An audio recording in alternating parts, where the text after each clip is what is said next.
Hello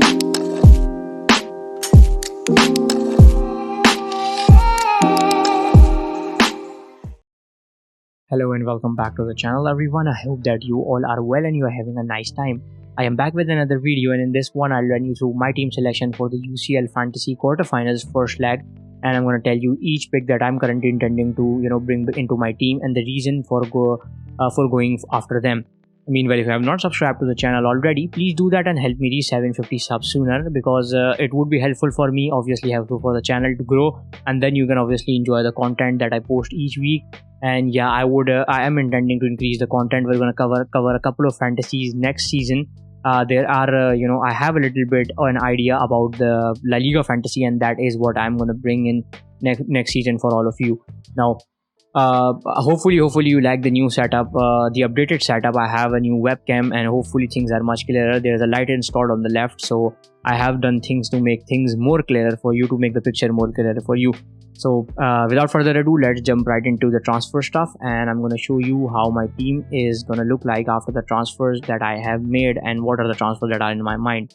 So Kylian Mbappe is obviously out of the tournament. Let me just fix myself to make you the whole team visible. And as you can see, Thiago Silva is still in the side, and he was hidden by my webcam. So yeah, now let's move back to the team, and Kylian Mbappe is the one who goes out of my side because obviously he's out of the tournament, and there is none other than Karim Benzema, who I would definitely bring into my side.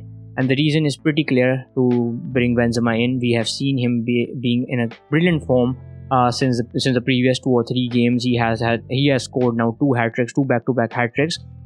Before the yesterday's game, obviously that was against Villarreal. The game versus Villarreal was a bit disappointing for Real Madrid, but obviously Real Madrid is the kind of side that is pretty unpredictable in La Liga, but they are pretty unpredictable in the UCL too. So in UCL they have been pretty good so far. They have a big history, and we have seen them bring out comebacks that a common man cannot even think of.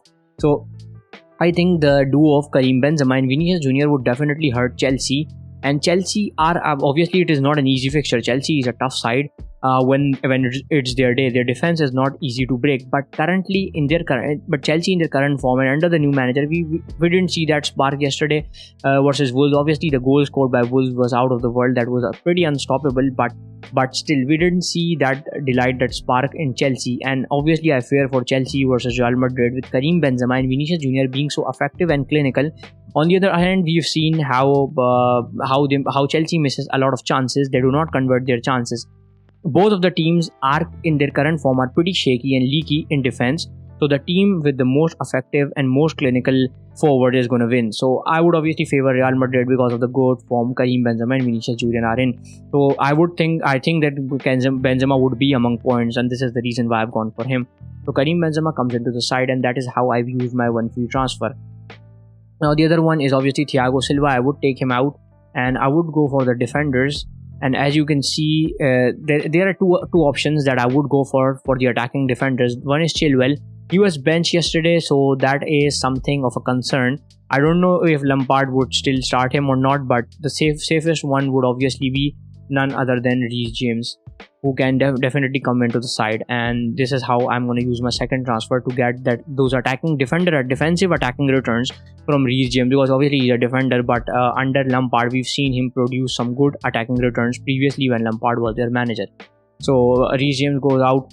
Ruben Diaz has to go out. I do not fancy Ruben Diaz. That is because Manchester City are gonna face Bayern Munich, and that is definitely not an easy fixture for them. Bayern Munich is a good attacking side. They have a new coach, and obviously we are yet to see how things are gonna look like for them in the UCL. Obviously we've seen things in the league side, and they played pretty well versus Dortmund, and the couple of fixtures they've had apart from that cup they had a defeat in. So I would definitely take out Ruben Diaz. I think Bayern might score more than 2 goals, and that is what I fear with Diaz. So the other one is also an attacking wing back, and that is Theo Hernandez, who has produced some attacking returns so far this season. And as you can see, he's got a clean sheet here, 5 balls recovered. He's got 2 balls recovered, and obviously, as you can see in match day 5, he has had a clean sheet, and that is what has comprised of the points he has had this season. And here is the assist that he got in the UCL Fantasy. And when we move to his the league tally, we can see the goal that he has scored versus Fiorentina. So he is an attacking wing back. Obviously, like I said, he has had goals this season in the league, obviously, and the attacking returns in the UCL Fantasy. And that is the reason why I would go for Theo Hernandez, who is just picked by 10% and is being offered at 5.9 million and is in a good league form too. So this is the third transfer. Obviously, I have picked up Karim Benzema, Reece James, and Theo Hernandez.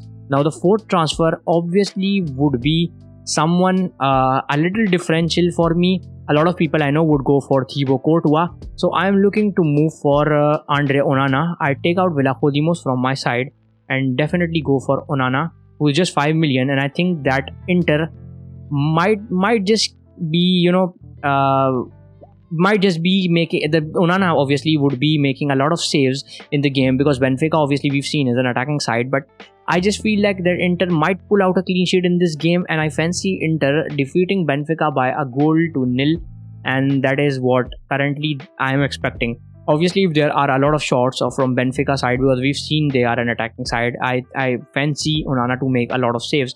So at this point, this is more about the keeper that makes a lot of saves rather than going for someone who is gonna keep a clean sheet, because we've seen in the previous few seasons that at this stage clean sheets are not a cup of tea for many teams, and clean sheets are definitely not something we see a lot at this particular stage in the semis and into the finals. So we are just going to go for someone who is going to make a lot of saves, and that is currently what is in my mind, going for Andre Onana. Obviously, if you've got budget, there is Courtois you can definitely pick, and sorry about that. So you can definitely pick Courtois, and we've seen him making saves. He's got 5 shots saved. He did stop two shots. Then obviously he had saved a penalty, 7 shots saved, and then obviously 3 shots saved.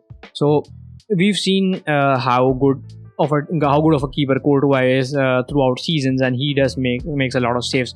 Now for the safe side, I'm gonna keep one free transfer. I'm gonna hold it and look out for any of the injury news, because Osimhen is expected to start the game versus Milan, that is in the UCL obviously. But if things don't go my way, obviously I would have to take out Osimhen, and there is someone I have been looking at, and that would be none other than Rafael Leao. But then obviously I would have 0.6 million to spare, then 5.6 million deficit, and Reece James would be someone that I would not go for, and I would look at some other defender at 5.6 million. I might just someone cheaper, and someone who I think would be making a lot of recoveries. So just to give you a little insight, Upamecano could be someone. He has scored twice under Tuchel, and that is not a reason why I would go for him. The only reason why I would go for him is that I think that he can make a lot of recoveries. He can go head to head with Haaland to recover a lot of balls. Also, if Osimhen is not fit, this is how the transfer plan would look like then. So let me know how your teams are looking like and what are the transfers you are looking at. I would definitely go live if I have the time. If I get free from office earlier, I'm going to go live before the deadline. We're going to talk about how the teams should look like and what are the hot and trending transfers there. Let me know what your plans are, how your teams are looking like, and what are the 5 moves that you're currently looking at. Are you going to play the differentials? Are you going to play the standard transfers? So just let me know all of that, and hopefully I'm going to see you in the live stream pretty soon. So good luck to all of you. Please do subscribe. That is what I'm going to ask again. And yeah, enjoy your week.